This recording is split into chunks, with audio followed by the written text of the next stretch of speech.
Ramai yang tertanya-tanya ke mana hilangnya pesawat penerbangan Malaysia MH370 yang masih menjadi misteri seantero dunia sehingga hari ini.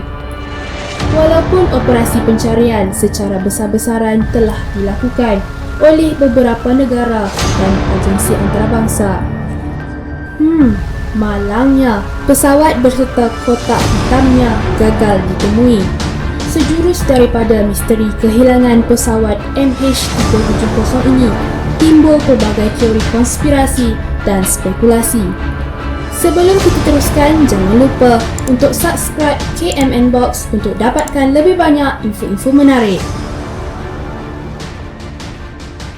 MH370 yang membawa 239 orang penumpang termasuk anak kapal telah hilang pada tanggal 8 Mac 2014.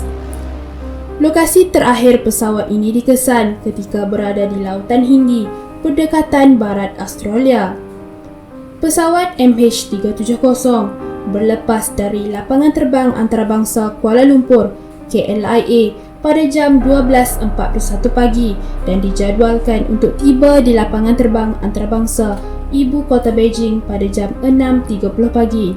Good Night Malaysian 370 ialah ayat terakhir di antara juruterbang pesawat MH370 dengan pusat kawalan trafik udara yang direkodkan pada jam 1.19 pagi. Setelah itu, pada jam 1.21 pagi, transponder MH370 tiba-tiba dinyah-aktifkan. Peranti yang menghubungkan isyarat pesawat dengan pusat kawalan trafik udara telah dimatikan secara manual. Di sinilah bermulanya detik pesawat MH370 ini hilang daripada radar. Namun pada jam 2.15 pagi, radar ketenteraan Malaysia kemudiannya telah mengesan sebuah pergerakan pesawat yang tidak dikenali. Kemudiannya ia disahkan sebagai pesawat MH370 yang berada pada kedudukan 323 km ke barat laut Pulau Pinang. Sebanyak 25 negara telah terlibat dalam operasi pencarian pesawat MH370. Malaysia menjadi tunjang utama dalam menyediakan bantuan logistik dan menyelaraskan koordinasi pencarian kepada negara-negara yang turut membantu. Manakala Australia pula mengetuai misi pencarian dengan menghantar pesawat P3 Orion yang dilengkapi dengan teknologi pengawasan yang maju dan beberapa kapal laut untuk memantau dasar Lautan Hindi. China turut menghantar 2 kapal perang dan 6 kapal laut untuk membantu operasi ini. China juga memancarkan fokus satelit mereka kepada kawasan pencarian. Namun, operasi pencarian pesawat MH370 yang hilang menemui jalan buntu kerana faktor cuaca, kedalaman dan keluasan laut. Setelah itu, timbul pelbagai teori konspirasi dan spekulasi. Ke manakah hilangnya pesawat MH370? Ada yang mengatakan kemungkinan pesawat MH370 ini telah di-hijack oleh pihak tertentu.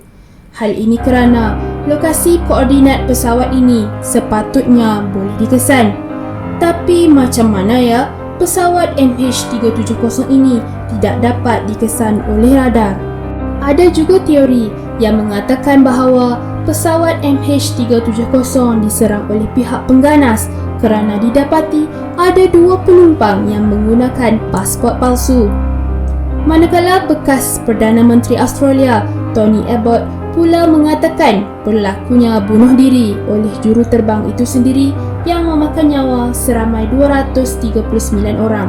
Ada juga teori yang mengatakan MH370 dijumpai di Pulau Diego Garcia. Teori ini menjadi isu apabila terdapat seorang penumpang bernama Philip Wood sempat memuat naik posting imej bergambar gelap selepas peristiwa kehilangan pesawat MH370 ini. Lalu lokasinya dikenal pasti berada di Diego Garcia. Korang tak rasa curiga ke? Kawasan pulau tersebut adalah pangkalan ketenteraan Amerika, jadi orang awam tidak dibenarkan masuk sama sekali. Hampir sedekad sejak pesawat MH370 ini hilang, dan sehingga kini masih tiada mana-mana pihak yang mengesahkan di mana lokasi sebenar pesawat MH370 ini.